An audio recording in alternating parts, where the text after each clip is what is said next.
സുഹൃത്തുക്കളെ, പശുവിനെ ദേശീയമൃഗമാക്കാൻ പോവുകയാണ്. അത് എന്തോ ആക്കിക്കൊണ്ടിരിക്കട്ടെ. ഒരു സമൂഹത്തിന്റെ വിശ്വാസമാണ്. അതിനെ ഇവിടെ ആരും ചോദ്യം ചെയ്യുന്നില്ല. ചെയ്യാൻ ഇവിടെ ആർക്കും അവകാശവുമില്ല. എന്നാൽ ജനാധിപത്യ മൂല്യങ്ങൾക്കനുസരിച്ച് വേണം വിശ്വാസികൾ ഭരണഘടനയെ കൈകാര്യം ചെയ്യേണ്ടത്. ഈ വീഡിയോ അതിനൊരു ഉത്തമ ഉദാഹരണം. ഏത് നിമിഷവും പശുവിനെ ദേശീയ മൃഗമാക്കുമോ എന്നൊരു സംശയം ഏവർക്കും ഉണ്ടായിരുന്നു.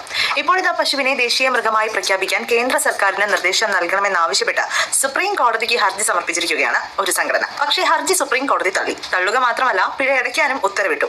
ഇതാണോ കോടതിയുടെ ജോലിയെന്നും ഇത്തരം ഹർജികൾക്കെതിരെ പിഴ ഈടാക്കുമെന്നും ജസ്റ്റിസ് സഞ്ജയ് കിഷൻ കൗൾ അധ്യക്ഷനായ ബെഞ്ച് വ്യക്തമാക്കി. ഒരു മൃഗത്തെ ദേശീയ മൃഗമായി പ്രഖ്യാപിക്കുന്നത് കോടതിയുടെ ജോലിയാണോ? പിഴ ചുമത്താൻ ഞങ്ങളെ നിർബന്ധിതരാക്കുന്ന ഇത്തരം ഹർജികൾ എന്തിനാണ് ഫയൽ ചെയ്യുന്നത്?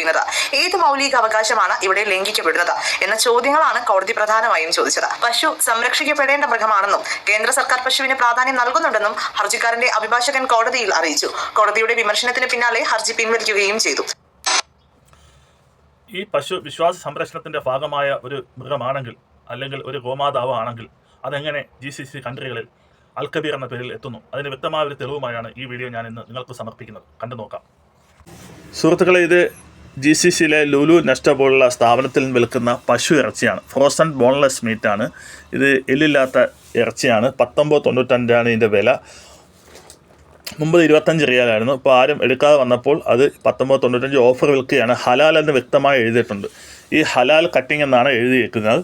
അതിൻ്റെ മാനുഫാക്ചറിങ് ഉത്തർപ്രദേശാണ്. സനാതന ധർമ്മത്തിൻ്റെ തലസ്ഥാനം എന്നറിയപ്പെടുന്ന ഉത്തർപ്രദേശിൽ നിന്നാണ് ഈ പശുവിൻ്റെ ഇറച്ചി ഇവിടെ വരുന്നത്. നമ്മുടെ ഗോമാതാവ്, ആ ഗോമാതാവിനെ തല്ലിക്കൊന്ന് ഇവിടെ കയറ്റി അയക്കാൻ അവർക്ക് ഉത്സാഹമാണ്. കാരണം ഡോളർ വന്ന് മറിയും. അതൊരു ബിസിനസ് തന്ത്രമാണ്. മാത്രമല്ല ഇത് പശുക്കുട്ടിയുടെ ഇറച്ചിയാണ്.